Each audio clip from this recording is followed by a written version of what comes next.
हिंदी चेतना YouTube channel में आप सभी का हार्दिक स्वागत है बच्चों। तो थर्ड लैंग्वेज हिंदी एग्ज़ाम की आंसर्स मैंने निकाले हैं। तो आइए आज हम देखते हैं हिंदी जो परीक्षा हुई है उसके की आंसर्स। ये रहा बच्चों तृतीय भाषा हिंदी का प्रश्न पत्र। तो आइए देखते हैं एक एक करके आंसर्स। तो बहुविकल्पी प्रश्न में हम एक एक करके इसके आंसर्स देखते जाएंगे। तो पहला प्रश्न है, शिक्षित शब्द का विलोम रूप है। इसके विकल्प 4 दिए गए हैं। ए शिक्षा, बी अशिक्षित, सी दीक्षा, डी शिक्षण। शिक्षित शब्द का विलोम रूप है अशिक्षित। तो बच्चों आगे बढ़ते हैं। दूसरा प्रश्न है, बेटा शब्द का स्त्रीलिंग रूप है। इसके विकल्प इस प्रकार है। पहला है ए बेटी, बी पोती, सी सुत, डी पुत्र।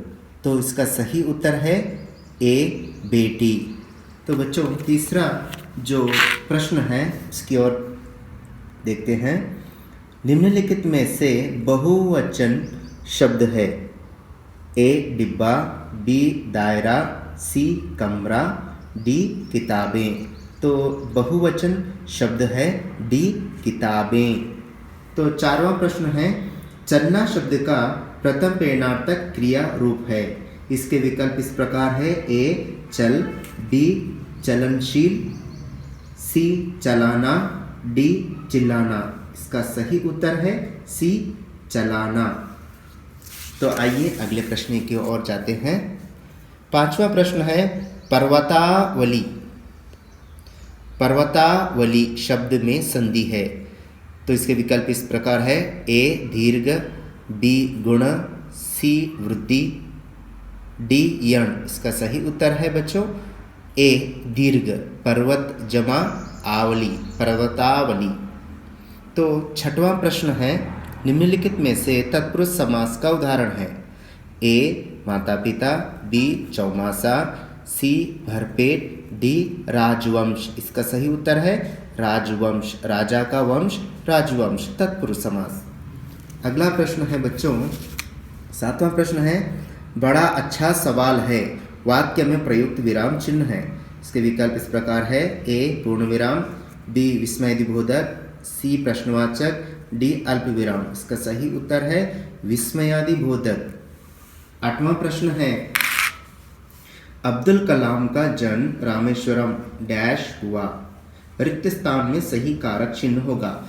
इसके विकल्प इस प्रकार है। ए के, बी से, सी का, डी में। सही उत्तर है में। तो बच्चों बहुविकल्प प्रश्न समाप्त हुए हैं। आगे बढ़ते हैं हम।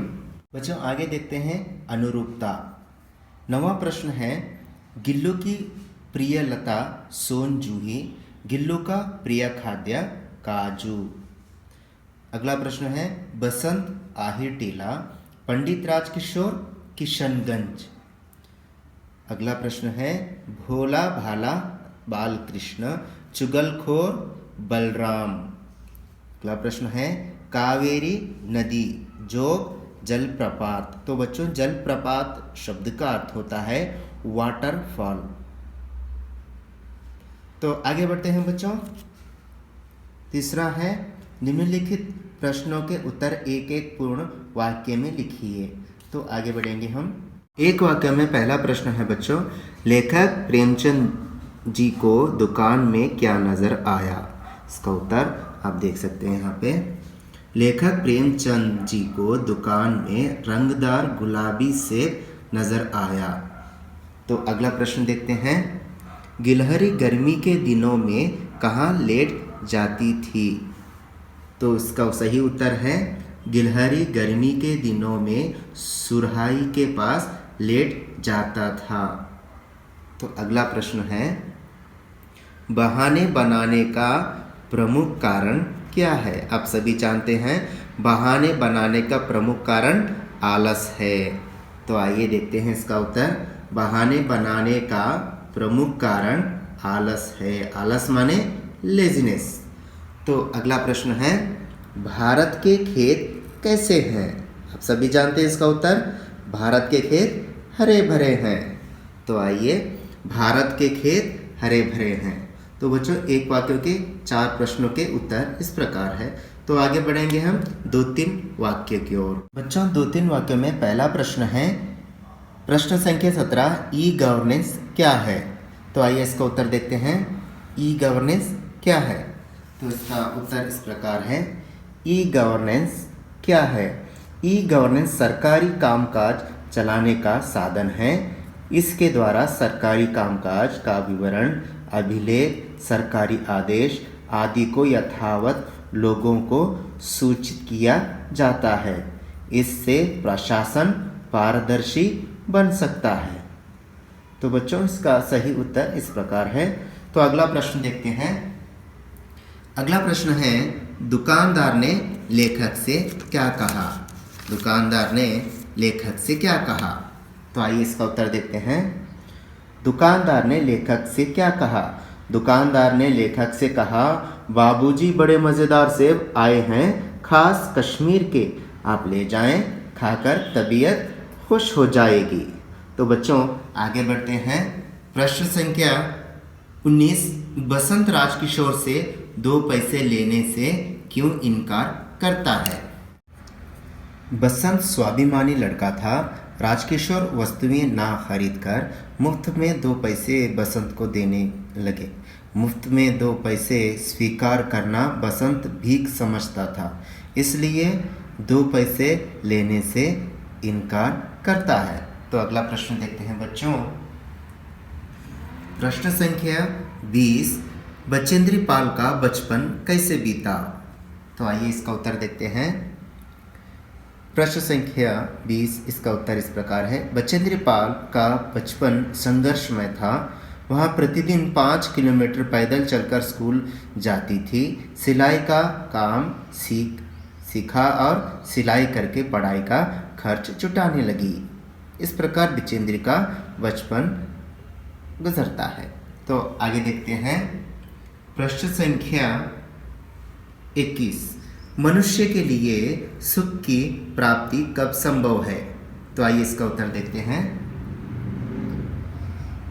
सतत परिश्रम करने से, आलस और बहाने बनाना छोड़कर काम करने से मनुष्य को सुख की प्राप्ति संभव है। आइए अगला प्रश्न देखते हैं। प्रश्न संख्या 22, यशोदा कृष्ण के क्रोध को कैसे शांत करती है? यशोदा कृष्ण के क्रोध को कैसे शांत करती है? तो आइए इसका उत्तर देखते हैं। यशोदा कहती है, हे कृष्ण, बलराम तो चुगलखोर है। मैं गोधन की कसम खाकर कहती हूँ, मैं ही तेरी माँ हूँ और तुम मेरे पुत्र हो। इस प्रकार यशोदा कृष्ण के क्रोध को शांत करती है। तो आइए बच्चों, अगला प्रश्न देखते हैं। प्रश्न संख्या 23, शनि सौर मंडल का सर्वाधिक सुंदर ग्रह है, कैसे? तो आइए इसका उत्तर देखते हैं। शनि ग्रह सौर मंडल का अत्यंत सुंदर ग्रह है, क्योंकि इसके चारों ओर वलय हैं जो बहुत ही चमकते रहते हैं। सूर्य से बहुत दूर स्थित होने के कारण इसका तापमान शून्य से नीचे 150 डिग्री सेंटीग्रेड के आसपास रहता है, इसलिए सौरमंडल का सबसे सुंदर ग्रह माना जाता है। तो आइए इसका जो चॉइस प्रश्न है, शनि एक अत्यंत ठंडा ग्रह है, कैसे? तो आइए इसका उत्तर देखते हैं। सूर्य से बहुत दूर स्थित होने के कारण इसका तापमान शून्य से नीचे 150 डिग्री सेंटीग्रेड के आसपास है, इसलिए शनि ग्रह एक अत्यंत ठंडा ग्रह माना जाता है। तो आइए बच्चों, अगला प्रश्न देखते हैं। शास्त्र में सत्य बोलने का तरीका कैसे समझाया गया है? शास्त्र में सत्य बोलने का तरीका कैसे समझाया गया है? तो आइए इसका उत्तर देखते हैं। सत्यम ब्रूयात प्रियम ब्रूयात्ना ब्रूयात सत्यम प्रियम, अर्थात सच बोलो जो दूसरों को प्रिय लगे, अप्रिय सत्य मत बोलो। तो बच्चों आगे बढ़ते हैं। तो बच्चों, 5th मेन निम्नलिखित प्रश्नों के उत्तर 3-4 वाक्यों में लिखिए। पहला प्रश्न है गिल्लू के कार्यकलाप के बारे में लिखिए। तो आइए बच्चों इसका उत्तर देखते हैं। तो आइए देखते हैं। गिल्लू स्वयं झूले को हिलाकर अपने घर में झूलता और अपनी कांच के मनकों सी आँखों से कमरे के भीतर और खिड़की से बाहर ना जाने क्या देखता समझता रहता था, परंतु उसकी समझदारी और कार्यकलापों पर सबको आश्चर्य होता था। वह खिड़की की खुली जाली की राह से बाहर चला जाता और दिन भर गिलहरियों के झुंड का नेता बना डाल पर उछलता कूदता रहता और ठीक 4 बजे वह खिड़की से भीतर आकर अपने झूले में झूलने लगता था। कभी फूलदान के फूलों में तो कभी पर्दे की चुन्नट में सूरजमुखी की पत्तियों में छिप जाता था। इस प्रकार गिल्लू का क्रियाकलाप हम देख सकते हैं। तो बच्चों आइए अगला प्रश्न की ओर जाते हैं। तो बच्चों प्रश्न संख्या 26, नमाज के बारे में जैनुलाब्दीन के विचार स्पष्ट कीजिए। तो आइए इसका उत्तर देखते हैं। नमाज से लोगों के बीच भाईचारे की भावना बढ़ती है। जैनुलाब्दीन कहते हैं जब तुम नमाज पढ़ते हो तो तुम अपने शरीर इतर ब्रह्मांड का एक हिस्सा बन जाते हो जिसमें दौलत, आयु, जाति या धर्म पंथ का कोई भेदभाव नहीं होता। तो आइए बच्चों अगला प्रश्न देखते हैं। सोशल नेटवर्किंग एक क्रांतिकारी खोज है, कैसे बताइए। तो इसका उत्तर देखते हैं। सोशल नेटवर्किंग एक क्रांतिकारी खोज है। इसकी वजह से दुनिया भर के लोगों को एक सूत्र में बांध दिया है, यानी एक जगह लाकर खड़ा कर दिया है। सोशल नेटवर्किंग के कई साइट्स हैं जैसे Facebook, Orkut, email, Twitter, Facebook, WhatsApp आदि। इसके कारण देश विदेश के लोगों की जानकारी मिलती है और संस्कृति भी क्या है, आदान प्रदान होती है। तो आइए अगला प्रश्न देखते हैं। लेखक के धूप का चश्मा खो जाने की घटना का वर्णन कीजिए। तो आइए प्रश्न संख्या 28 इसका उत्तर देखते हैं। लेखक का धूप का चश्मा खो जाने की घटना इस प्रकार है। लेखक के पास एक सज्जन आए और बोले, बड़ी चोरियां हो रही हैं, देखिए आपका धूप का चश्मा ही चला गया। वहाँ खुद लेखक का चश्मा पहना हुआ था। लेखक ने अपना चश्मा पहचाना। इस प्रकार लेखक के धूप के चश्मे की खो जाने की घटना का उत्तर है ये। तो आइए प्रश्न संख्या देखते हैं अगला। बिचेंद्री ने पहाड़ पर चढ़ने की तैयारी कैसे की, बताइए। प्रश्न संख्या 29। तो आइए।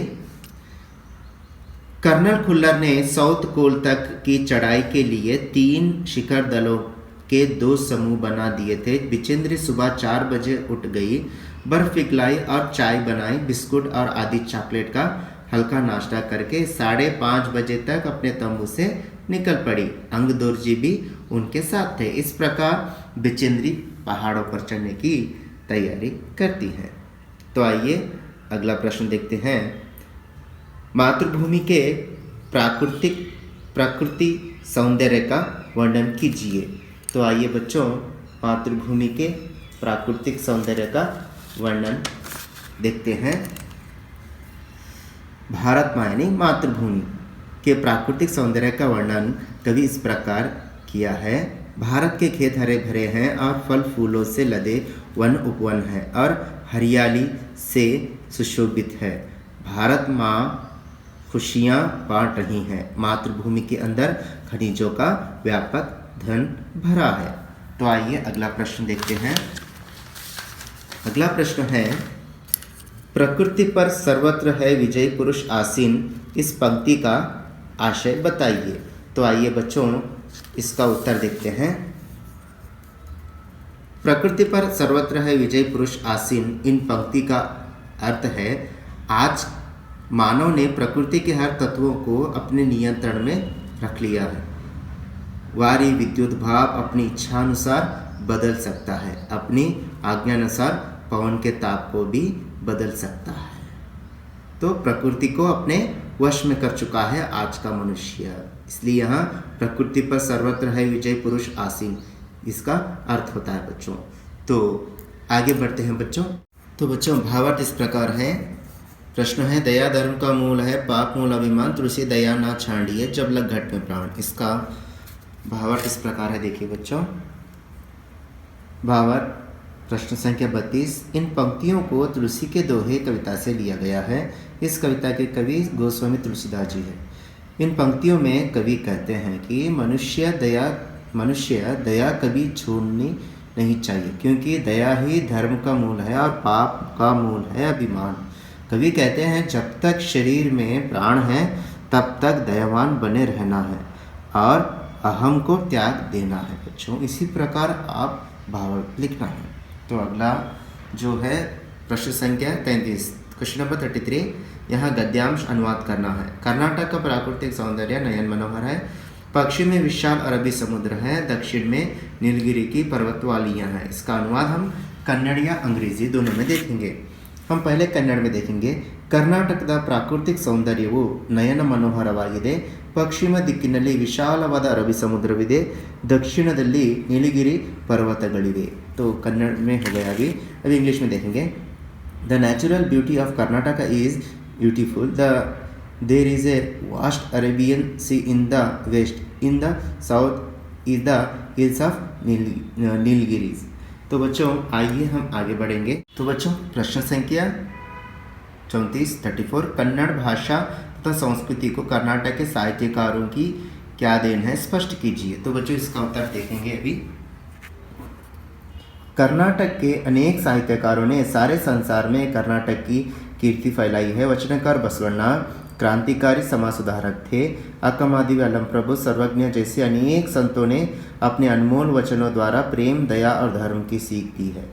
पुरंदरदास, कनकदास आदि भक्त कवियों ने भक्ति, नीति, सदाचार के गीत गाए हैं। पंपा, रन्ना, पुन्ना, कुमारव्यास, हरिहर, राघवांक आदि ने महान वाक्यों की रचना कर कन्नड़ साहित्य को समृद्ध बनाया है। यहाँ कन्नड़ भाषा, संस्कृति तथा कर्नाटक के लिए गौरव का विषय है। तो बच्चों आगे बढ़ते हैं। प्रश्न संख्या 35 निम्नलिखित कवितांश पूर्ण कीजिए। यहाँ कविता दिया गया है तो उसका भी उत्तर देते हैं। कविता पूर्ण। असफलता एक चुनौती है, इसे स्वीकार करो, क्या कमी रह गई देखो और सुधार करो। जब तक ना सफल हो नींद चैन को त्यागो तुम, संघर्ष का मैदान छोड़कर मत भागो तुम। कुछ किए बिना ही जय जयकार नहीं होती, कोशिश करने वालों की कभी हार नहीं होती। तो बच्चों हम आगे बढ़ते हैं। तो बच्चों प्रश्न संख्या 36 यहाँ गद्यांश दिया गया है। हम यहाँ प्रश्नों को पढ़ेंगे, उत्तर मैंने लिखा है। पहला प्रश्न है जुलाहे का स्वभाव कैसा था। तो यहाँ पे उत्तर है जुलाहे का स्वभाव शांत और निश्चल था। अगला प्रश्न है जुलाहे के पास लोग क्यों जाते थे। देखिए जुलाहा शांत और निश्चल मन का था, क्रोध नहीं करता था, इसलिए जुलाहे के पास लोग अपनी समस्या लेकर जाते थे। अगला प्रश्न है उसे संत जुलाहा क्यों कहा जाता था। शांत स्वभाव के कारण लोग उसे संत जुलाहा कहा करते थे। जुलाहा कहाँ रहता था। जुलाहा तमिलनाडु के किसी एक नगर में रहता था। तो बच्चों आइए हम आगे देखते हैं। यहाँ पे कुछ निबंध दिए गए हैं। निबंध है वन महोत्सव। तो बच्चों यहाँ पे वन महोत्सव का क्या महत्व है, उसका इसे किसे कहा जाता है, वृक्ष क्यों लगाना है, उसके उपयोग क्या है, वनों के नाश से कौन कौन से समस्याएं उद्भव होती हैं और उसकी उपयोगिता हमें किस प्रकार करना है, और यहाँ उपसंहार। इस प्रकार क्या है आप लिखते हैं तो वहाँ सही हो सकता है। वो आगे देखते हैं। स्वच्छ भारत अभियान। यहाँ देश के प्रधानमंत्री द्वारा यहाँ एक अभियान प्रारंभ किया गया है। इसका मुख्य उद्देश्य था देश में स्वच्छता लाने का। तो प्रस्तावना, स्वच्छता का महत्व, स्वच्छ परिसर और मानव स्वच्छता के उपाय, उपसंहार। आगे देखते हैं इंटरनेट का योगदान। इंटरनेट क्रांति आप पाठ पढ़ चुके हैं, उसके संबंध में आप लिखते हैं तो ये बिल्कुल सही निबंध हो सकता है। प्रस्तावना, इंटरनेट का अर्थ, इंटरनेट के उपयोग, इंटरनेट का योगदान, उपसंहार। तो बच्चों आइए हम आगे देखते हैं। पत्र लेखन। पत्र देखिए एक पत्र दिया गया है, परीक्षा तैयारी के बारे में अपनी माताजी को पत्र लिखिए, अथवा कोई साकार कारण देते हुए अपने मुख्य अध्यापक के नाम छुट्टी पत्र लिखिए। कितने दिन बोलकर नहीं दिया गया, यहाँ पर छुट्टी पत्र दिया गया है। मैं आपको एक पत्र का विवरण दूंगा। तो बच्चों, आज की इस कक्षा में मैंने आपको हिंदी एग्ज़ाम के की आंसर्स स्पष्टता लिखकर विवरण करके बताया है। तो आज की कक्षा समाप्त करते हैं बच्चों। इस चैनल को सब्सक्राइब कीजिए और लाइक कीजिए, अपने दोस्तों को इस वीडियो को शेयर कीजिए। तब तक के लिए धन्यवाद बच्चों।